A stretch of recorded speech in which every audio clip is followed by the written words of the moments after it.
Oh, hello Internet! This is an exploration of Fear and Trembling by Johannes de Silentio, or Soren Kierkegaard, in 1836. I am not an academic, so please take me with a pinch of salt. This is part 2, so I'll get to the substance as quick as I can. However, I will just summarise the introductory notes. A fuller version of these can be found in part 1. Kicking off, Kierkegaard was the first of Hannah Arendt's 19th century rebels, and he is the least rebellious in that he had faith that the philosophical tradition of the West is still fixable. I lean more towards bona fide existentialist thinking, and so as such I am agnostic, which means I do not believe it is productive to think in terms of a personal God in the modern age. With that said, however, I'm not here to debunk anyone, and I fully acknowledge that I simply don't know. I am prepared to be confident, however, in my assertion that the personal God has faded from the world. God was once here, and now he is not. We are on our own now, just like all children who grow up. The third point is that we are to see Johannes de Silentio as having his own author's voice. There are some things that are true of Silentio that are not true of Soren Kierkegaard. I am not a scholar of Kierkegaard, so I may not represent all of this accurately. Please be aware. Kierkegaard, or Silentio, also uses very repetitious language of part of his poetic style and emphasis. This, it has to be said, mirrors the writing style of scripture, and it does raise the question of whether this repetition has any purpose, and if so, what that purpose might be. On a related note, as I said, the prose is very poetic, and there are many little metaphors and flourishes, far too many for me to cover in this video. Different people will focus on different ones as being the most important of these, and I do welcome any comments from people who take a different angle. Finally, a warning. Kierkegaard is working from Hegel, and Hegel is famously abstract, so some of this is going to just sound a little bit crazy. There is a reason for that, but explaining that reason is beyond the remit of this video, and honestly beyond my own philosophical knowledge. So we're just going to do our best and take it as it comes. Okay, so let's move on to the fourth section of Fear and Trembling, and it is the first really big substantive section, although of course the earlier sections were important. Silentio does title it as the beginning of the problemata, but he also calls it a preliminary expectoration. That is the translator Walter Lowry's term. I've also seen it called a preliminary outpouring from the heart. You can pick your favourite. I don't know if the meaning of the word expectoration has changed over the last 200 years, but it seems to me that Silentio is hacking up a hairball of the situation he sees as being relevant here. Silentio starts off by commenting and simultaneously admonishing the reader that stories of this grand nature take mental effort to understand, but the effort is what gets the reward, at least in theory. And in the ideal world of the spirit, unlike this sorry and ill-balanced world of flesh, this still holds true. To get the reward, you must make the effort.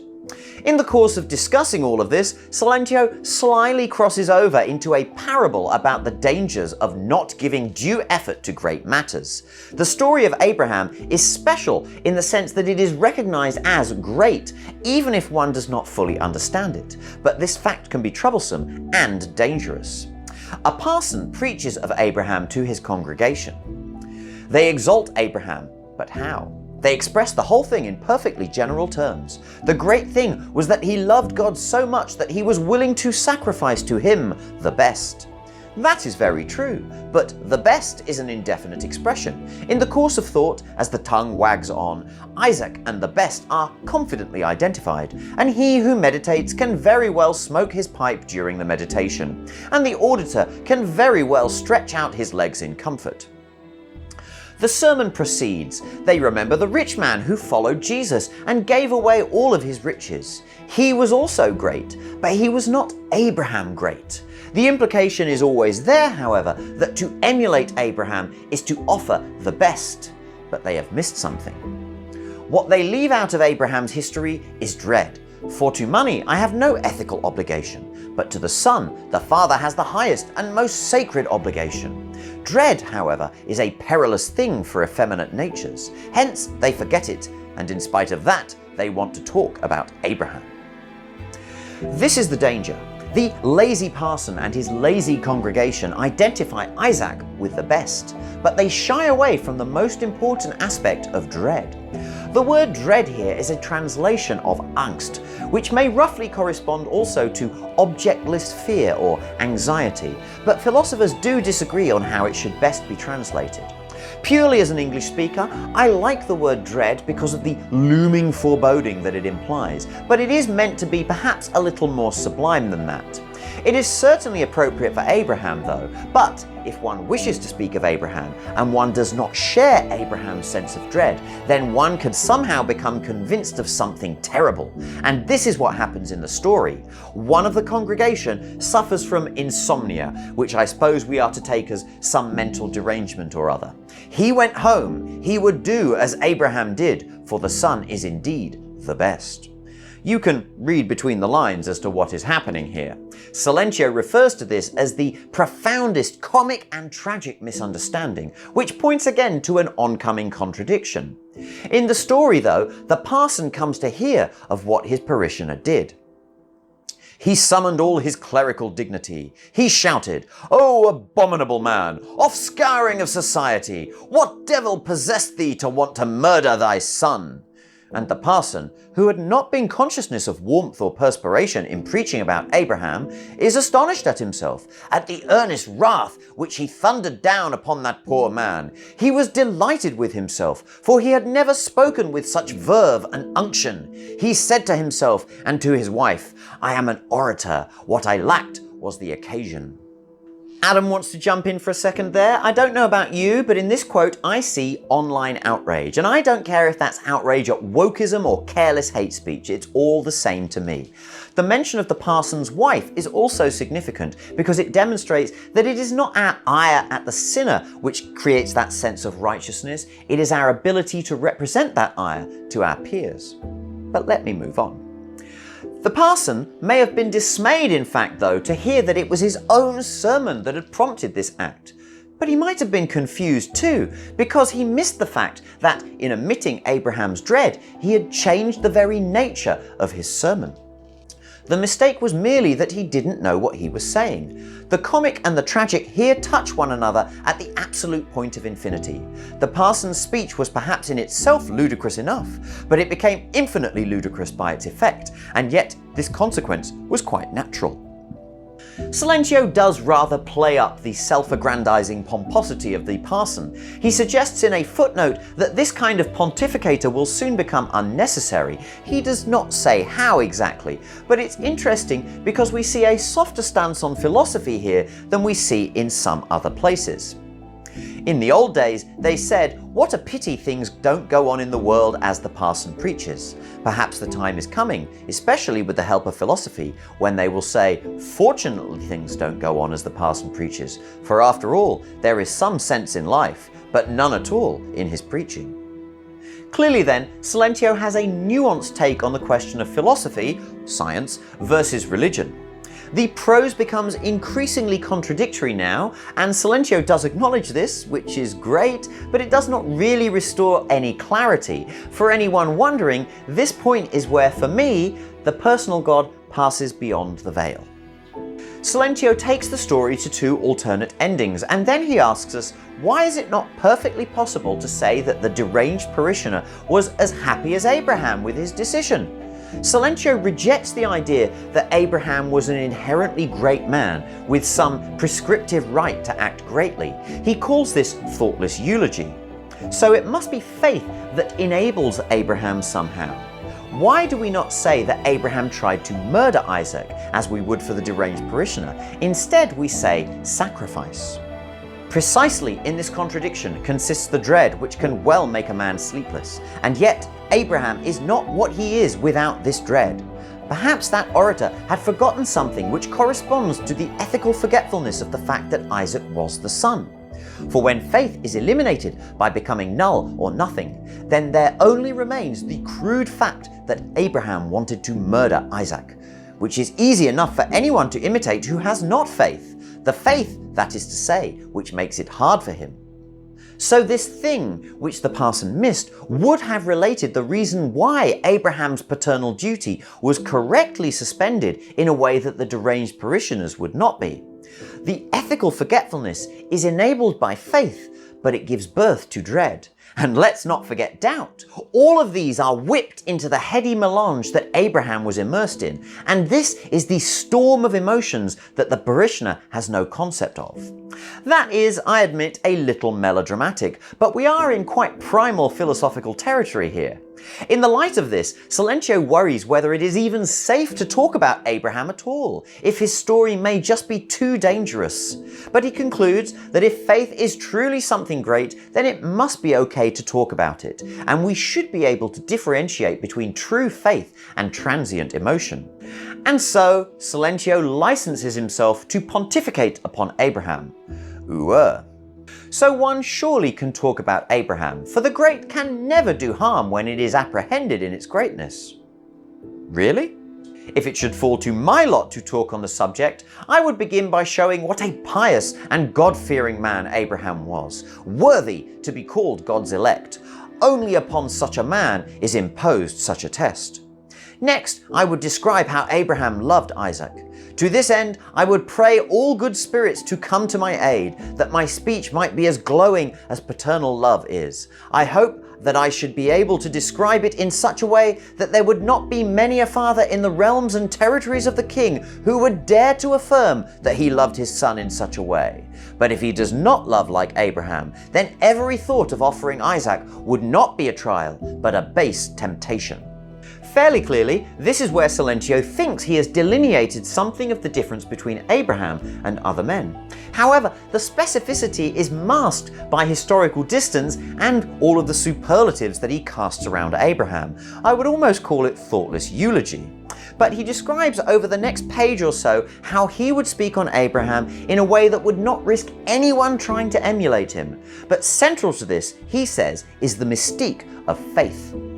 Silentio says that he would be absolutely clear with his audience that he himself does not have faith, and that they should not consider him an authority as such.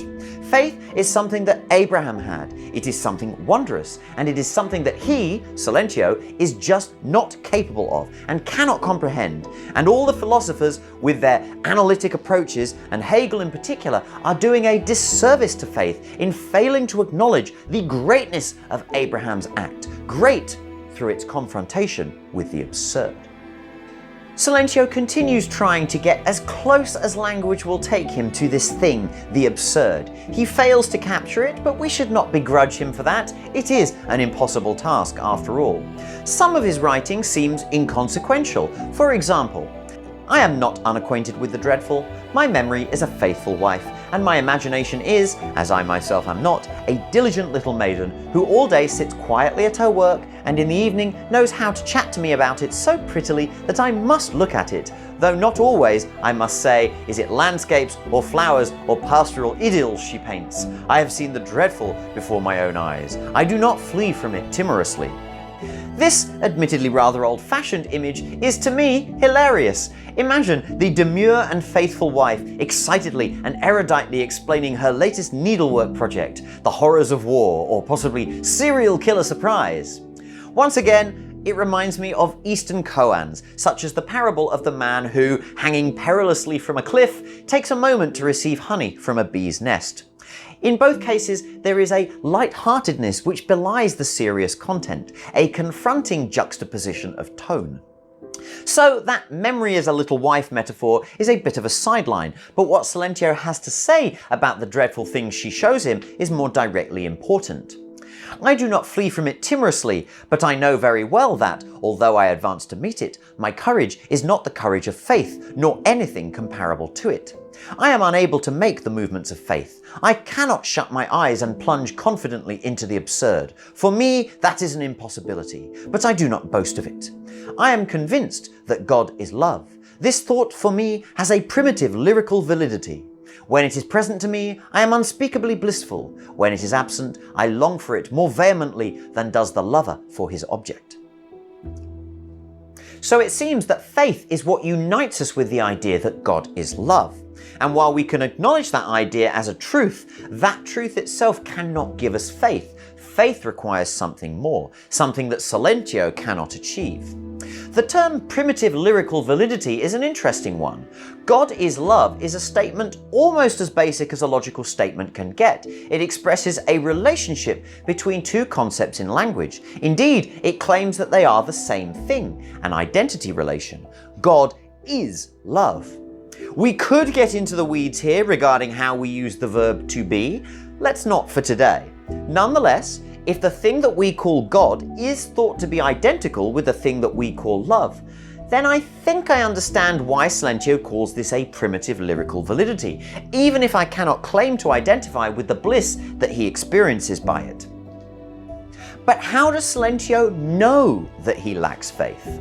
Shortly thereafter, he questions what he would have done if he were called to Moria as Abraham was. The very instant I mounted the horse, I would have said to myself, now all is lost. God requires Isaac. I sacrifice him, and with him my joy. Yet God is love and continues to be that for me. For in the temporal world, God and I cannot talk together. We have no language in common. So, how could God have meaningfully communicated the requirement to sacrifice Isaac in the first place? Anyway, perhaps one or another in our age will be foolish enough to claim that if I had really done this, I would have done even a greater deed than Abraham, for my prodigious resignation was far more ideal and poetic than Abraham's narrow-mindedness. And yet, this is the greatest falsehood, for my prodigious resignation was the surrogate for faith. Nor could I do more than make the infinite movement in order to find myself and again repose in myself.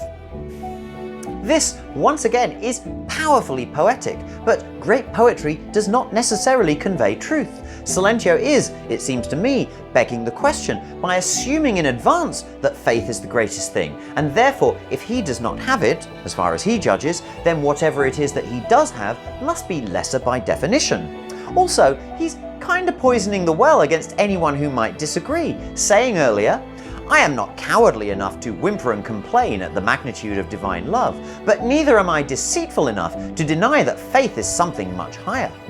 Yes, it is always nice to know that those who don't agree with you are cowards and liars. What emerges from all of this are the two movements that define what faith is or is not. Silentio has already used this term movement, and what I take as a definition of what he means by it is a psychological shift into a new mode of thinking which provokes a new mode of action. Silentio focuses on two specific cases, the movement of infinite resignation and the movement of faith. What Silentio describes when he puts himself in the place of Abraham is, according to him, the result of the first of these movements. The movement of infinite resignation is a kind of radical detachment in order to find peace in a course of action. This movement, he says, is essential for anyone who is on the path to understanding religious experience, but it is not a match to Abraham. I would not have loved Isaac as Abraham loved. That I was resolute in making the movement might prove my courage, humanly speaking. That I loved him with all my soul is the presumption apart from which the whole thing becomes a crime. But yet I did not love like Abraham, for in that case I would have held back even at the last minute. Besides, by my behaviour, I would have spoiled the whole story. For if I had got Isaac back again, I would have been an embarrassment. What Abraham found easiest, I would have found hard, namely to be joyful again with Isaac. So Abraham went further than the infinite resignation to the movement of faith, which involves a confrontation with the absurd itself. Abraham rode to Moria, promptly and well prepared to do God's will, and yet he maintained in his mind the firm belief that God would not require this sacrifice. And this was absurd, for why would God ever rescind an instruction? It's God. He climbed the mountain. Even at the instant when the knife glittered, he believed that God would not require Isaac. He was indeed astonished at the outcome, but by a double movement he had reached his first position, and therefore he received Isaac more gladly than the first time. It is hard to pass here, but it seems to me that the movement of faith is a kind of return, and it enables Abraham to do his duty to God and keep his paternal integrity intact. Silentio is quite clear that he is confused, almost repelled by this, and this is why he exalts what Abraham was able to achieve. To be able to lose one's reason, and therefore the whole of finiteness, of which reason is the broker, and then, by virtue of the absurd, to gain precisely the same finiteness, that appalls my soul. But I do not for this cause say that it is something lowly, since on the contrary, it is the only prodigy. Generally, people are of the opinion that what faith produces is not a work of art. It is a coarse and common work, only for the more clumsy natures. But in fact, this is far from the truth. The dialectic of faith is the finest and most remarkable of all. And so, somehow, Abraham was able to ride to Moriah in this state of dread, which is a kind of superposition of the outcomes, failing in his duty to either God or Isaac. And yet somehow he felt that there was a way to avoid this, and lo and behold, so it appeared. This concept of losing the finite in order to regain it is pivotal to Silentio's concept of faith, and it will come up again and again in various forms as we go through the book. But the most succinct statement of the difference between these two is, he who loves God without faith reflects upon himself. He who loves God believingly reflects upon God. This is the distinction that Silentio makes between himself and Abraham. This is how Abraham was able to go further to get to faith. Silentio warns us that we cannot just find faith by reading the story of Abraham, no matter how closely. Anyone who believes they can do this is making a grave mistake, a mistake which was sadly all too common in Christendom at the time, because the movement of infinite resignation is actually a prerequisite to the movement of faith. There are no shortcuts to gain that which Abraham did, and perhaps we actually just need to make peace with that. Silentio then has created several characters for us to consider. The Knights of the Infinite Resignation are easily recognised. Their gait is gliding and assured. Those, on the other hand, who carry the jewel of faith are likely to be delusive, because their outward appearance bears a striking resemblance to that which both the Infinite Resignation and faith profoundly despise, to Philistinism. The Knight of Infinite Resignation is the person who has confronted the infinite and has transmuted this awful/awesome experience into something which enables them personally. The Knight of Faith is the person who has confronted the infinite and, precisely by so doing, they have realized the reality of the finite. Rather than being enabled, they are ennobled. Honestly though, I don't know what that means. The Philistine though, the Philistine is the person who believes they have made the movements, or, perhaps worse, believes they can attain the benefits of making the movements by simply aping those who appear to have made them. Let us recall Hannah Arendt's interpretation of the cultural Philistine, someone who uses culture as a mechanism for enhancing their own position within society. Of course, she was writing a century later than this, but she had certainly read Kierkegaard. Silentio says that he has never found a knight of faith in reality, but claims that he can imagine such a person and spends considerable time describing them in detail.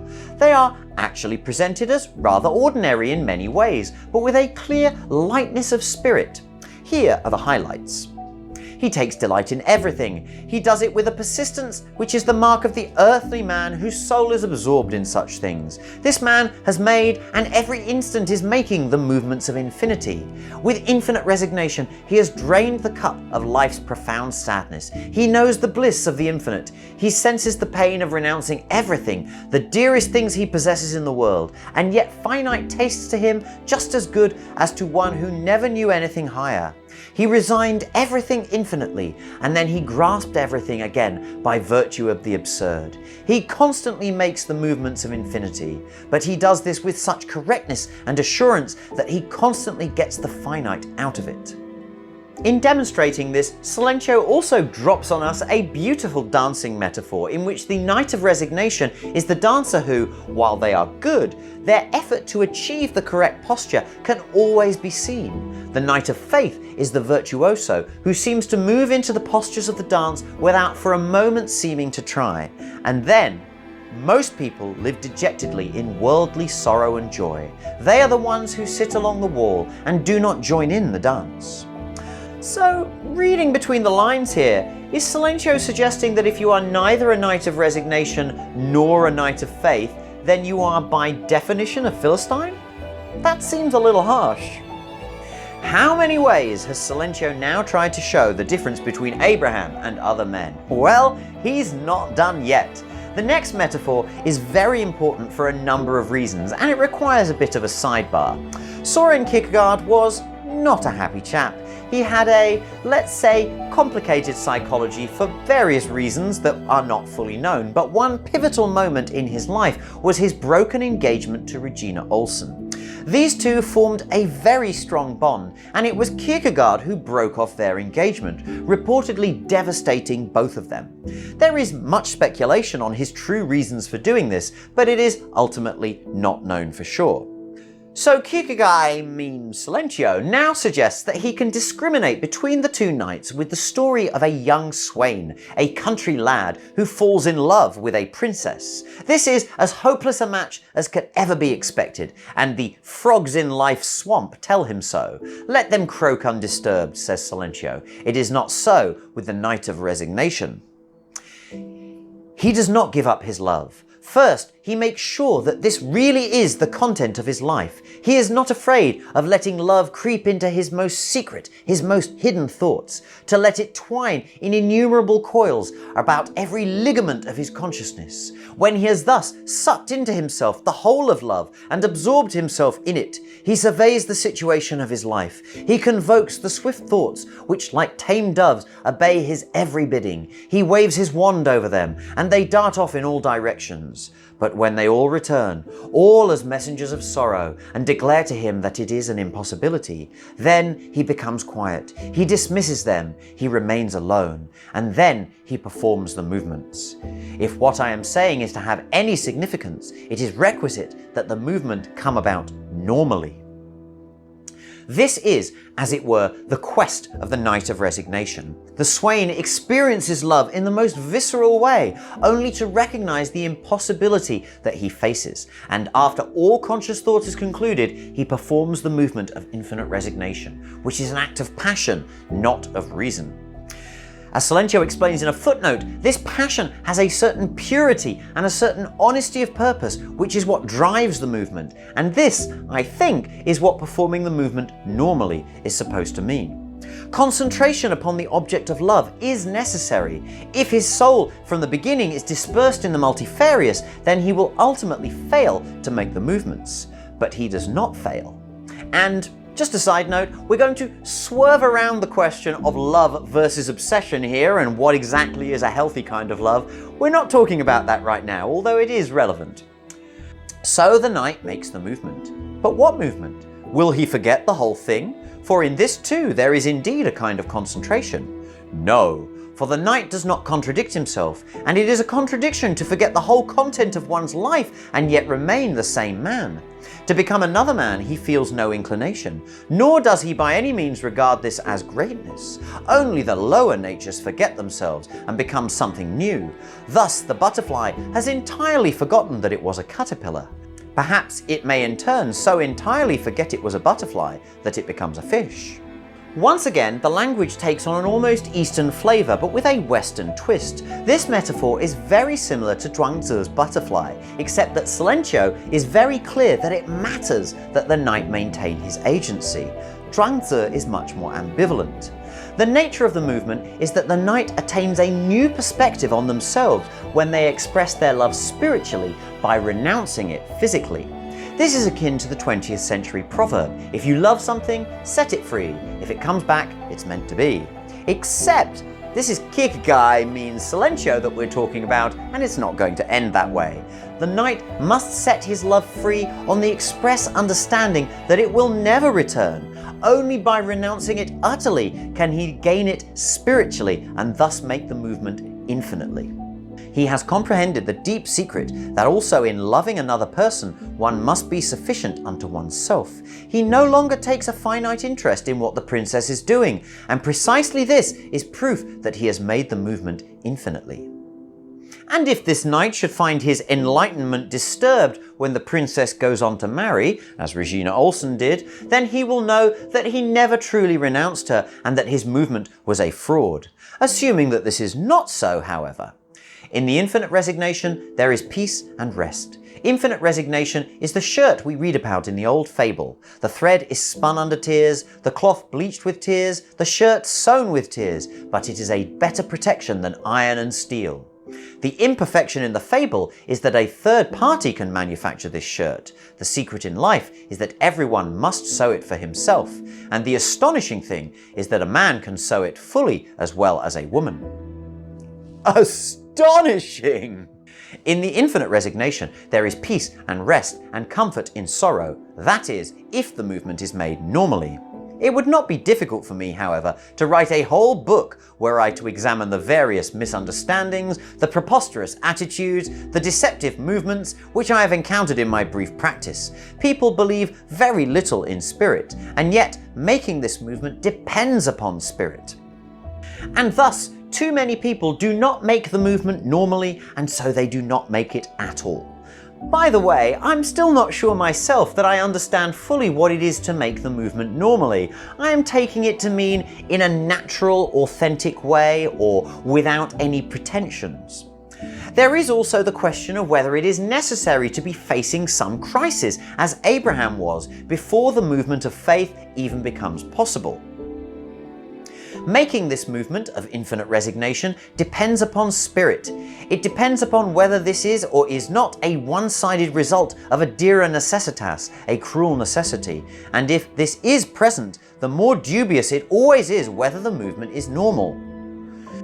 So I'm left a little bit confused. Silentio seems to be saying that if the actor is under some cruel circumstance that forces their hand, then the movement is somehow less pure and so less likely to be performed normally. But does Abraham's dread not count then? Seems like Abraham was under the influence of a cruel necessity. Conversely, Silentio is also clear that those who think they can make either movement without the requisite passion are deluding themselves. They are like the dancer who says that, because I have seen the virtuoso dance, I should be able to imitate that perfection of form. We have now introduced the movement of resignation, but Silentio goes on to ask how the Knight of Faith may go further. The infinite resignation is the last stage prior to faith. Now we will let the Knight of Faith appear in the role just described. He makes exactly the same movements as the other knight, infinitely renounces his claim to the love, but then occurs the prodigy. He makes still another movement, more wonderful than all, for he says, I believe, nevertheless, that I shall get her, in virtue, that is, of the absurd, in virtue of the fact that, with God, all things are possible. The word prodigy appears repeatedly throughout the book, and we're not just talking here about some gifted person as we often mean in modern speech. The word prodigy can just mean a gift, a thing of great inherent value. And again, Silentio is happy to take it as just purely axiomatic that this thing is indeed a prodigy. He speaks with great erudition on the nature of the absurd and the nature of faith, but there is so much contradiction in his language. Again, it doesn't mean to say that he fails in his attempt. He knows he's trying to refer to something beyond language, but this seems to be how all scriptural language works, and ultimately it's based on a contradiction. We do see, though, the core of what this thing, the absurd, is supposed to mean to Silentio. The absurd cannot be discriminated within the proper compass of the understanding. It is not identical with the improbable, the unexpected, the unforeseen. At the moment when the knight made the act of resignation, he was convinced, humanly speaking, of the impossibility. On the other hand, in an infinite sense, it was possible, namely by renouncing it. But this sort of possessing is, at the same time, a relinquishing, and yet there is no absurdity in this for the understanding. This is quite as clear to the Knight of Faith, so the only thing that can save him is the absurd, and this he grasps by faith. Faith, therefore, is not an aesthetic emotion, but something far higher, precisely because it has resignation as its presupposition. It is not an immediate instinct of the heart, but is the paradox of life and existence. So faith is a paradox. That's just peachy. We do at least get some clarification though. The absurd can only be grasped by faith, and faith is something higher than anything aesthetic, i.e. mundane, because it has resignation as its presupposition. And so Silentio goes on, and I have to be honest, this last part of the expectoration is a little laboured to me, like that person coughing on the bus or the plane, and you just start to think, surely you've got it all up by now. But to be fair to Silentio, however, he is equally clear that he does not understand the movements of faith and he cannot make them himself, so perhaps we should cut him some slack. Whenever I essay to make this movement, I turn giddy. The very instant I am admiring it, absolutely a prodigious dread grips my soul, for what is it to tempt God? What is it to tempt God? Anyone? If I'm going to take a stab at this, then I can only suppose that in the absurd, it becomes uncertain whether God is challenging you or vice versa. This, along with temptation, becomes a major part of the first problem. But again, Silentio is on linguistically very thin ice here. As I begin to wrap up here, I am skipping over other metaphors on the nature of faith, resignation, and the absurd. I hope nobody minds, and again, please do comment if you think I have missed something vital. The crux of the issue to me, though, is the way in which the absurd is Silentio's ultimate justification. There are, though, one or two more little things I would like to take from these final passages. First, there is this excellent little summary of why the Night of Faith is great. Thus, to live joyfully and happily every instant by virtue of the absurd, every instant to see the sword hanging over the head of the beloved, and yet not to find repose in the pain of resignation, but joy by virtue of the absurd. This is marvellous. He who does it is great, the only great man. And then there is this final deliberation on the nature of the movements and how we should relate to them. The last movement, the paradoxical movement of faith, I cannot make. Whether a man has a right to make this affirmation must be left to him. It is a question between him and the eternal being who is the object of faith, whether in this respect he can hit upon an amicable compromise. What every man can do is make the movement of infinite resignation, and I, for my part, would not hesitate to pronounce everyone cowardly who wishes to make himself believe that he cannot do it. With faith, it is a different matter though.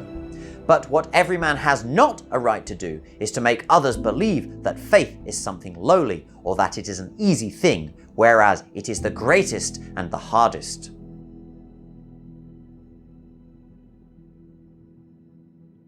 Within this passage, Silentio makes clear that you are under no obligation to make the movement of faith, but you are not seriously engaging with the question unless you at least attempt the prior movement of infinite resignation. And here, Silentio picks bones with the philosophers because he is very clear that you cannot disparage the idea of faith because it is, as he has told us repeatedly, the very highest and finest thing that can be achieved. But Johnny, if you keep having to say it, it just makes me think you start to protest too much.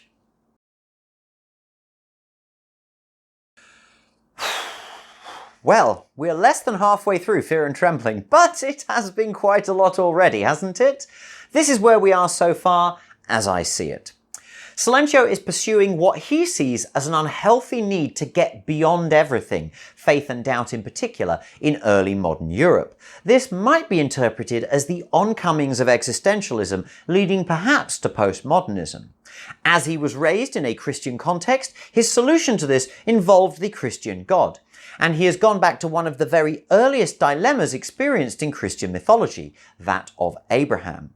One wonders why he didn't choose Adam and Eve. He might have had a happier love life. In any case though, even though he did say that we should not take it as axiomatic that Abraham himself is great, he does seem to take it as axiomatic that Abraham's actions were great. By great, in this case, we seem to mean worthy of reflection and possibly emulation. And there is the question of why Abraham's actions are great and not just murder. Here is where the concept of faith arises and where Silentio needs his knights as metaphors. It is difficult to know how accusatory he is of the people of lower natures, the frogs in life's swamp and the despised Philistines, but Silentio says he is, or could be if he wanted to, a knight of infinite resignation. But he is candid that he could never make the movements necessary to become the knight of faith. Silentio spends a huge amount of time discussing these movements and the knights that they produce, arguably too much time, I would say. But he clearly knows that language is not strictly up to the task he's using it for, so perhaps we should cut him some slack and say that an extended set of metaphors like this is his best bet under the circumstances at communicating the incommunicable. However, you will not be shocked to learn that I think the Knight of Faith is just a chimera. It does not exist, and I feel like Silentio's struggle against this fact is a vain one. At a certain point, he says, "I can well describe the movements of faith, but I cannot make them." I don't agree. I do not think he has described the movement of faith. He has simply alluded to them. He has made use of vocabulary such as the infinite and the absurd, and he has created a facsimile of something that he claims can exist. And I certainly can't show that it can't. But he explicitly says that he has searched for and never found it. But it is something that, by his own admission, invites a contradiction. I would not have loved Isaac as Abraham loved. That I was resolute in making the movement might prove my courage, humanly speaking. That I loved him with all my soul is the presumption apart from which the whole thing becomes a crime. But yet I did not love like Abraham, for in that case I would have held back, even at the last minute. So Abraham was holding back, even as he fully intended to do God's will? Does this make any sense at all? And does it just not make sense? Or is it completely incoherent? Whatever the truth of this, if we are to believe Silentio, then it is precisely because it does not make sense that it is so admirable. And this leap of faith is something that Silentio claims is just beyond those of a lesser nature than Abraham. And this is all extremely convenient for him, isn't it? Let's be honest, self-proving truth has no proof at all. I don't wish to be dismissive of Silentio here. The grandeur of his project and the erudition with which he puts it forward is undeniable, but it is also intoxicating, and that's what makes me suspicious. We are told that Abraham's dread is what squares the circle, that only someone who truly did not wish to do what he knew he must do could be esteemed so highly. But we also know that human beings are rationalization engines. People throughout history have been convinced to act against their moral intuitions for reasons that they were led to believe were greater than themselves. There will be many people who said that they truly did not wish to act in the way that they did.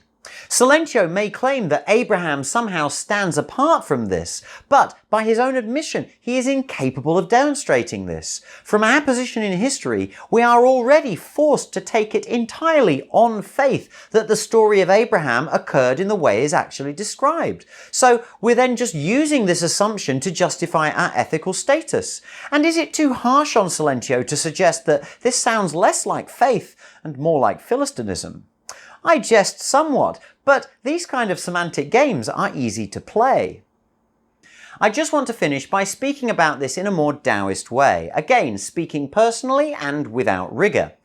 I've mentioned several places where I feel that Silentio's language comes close to the kind of koans that are used in the East as metaphors for the ultimate mystery. Given the subject matter, this is expected. But what is notable about the monotheistic take is that there is always some value judgment inherent in any spiritual question, because God is always the greatest.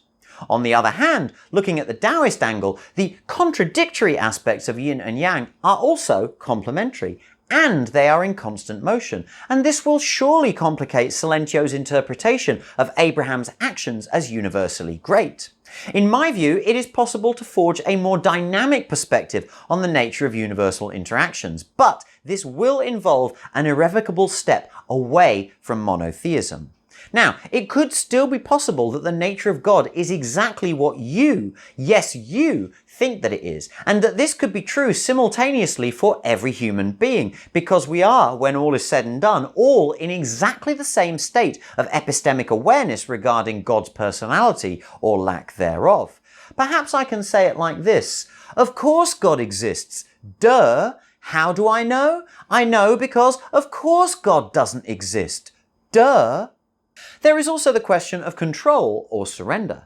In The Crisis in Culture, I talked about how I interpret Hannah Arendt's Vita Activa and the advancement of ideological forms into culture as a means of control that Homo faber imposes upon reality to create the world. But the highest thing in culture, the beautiful or the good, is always intended to connect to something that can only be truly known by surrender. This seems to be an enduring aspect of the human condition, and so perhaps maybe there is a baby in the bathwater of monotheism. But surely to give God a personality is to place the particular over the universal, which is usually bad. Usually, as we shall see. On that note then, we will move on to the three problems which Silentio will consider. They are phrased as direct ethical questions, although the first two are extremely abstract. First, is there such a thing as a teleological suspension of the ethical? Second, is there such a thing as an absolute duty towards God? And third, was Abraham ethically defensible in his silence before Sarah, before Eleazar, and before Isaac? At the time of writing, I think the first problem will be another video similar to length in this one, and then I may try to tackle the second and third problems in a single video because many of the themes are recurring, but in the fullness of time we shall see. Bye for now.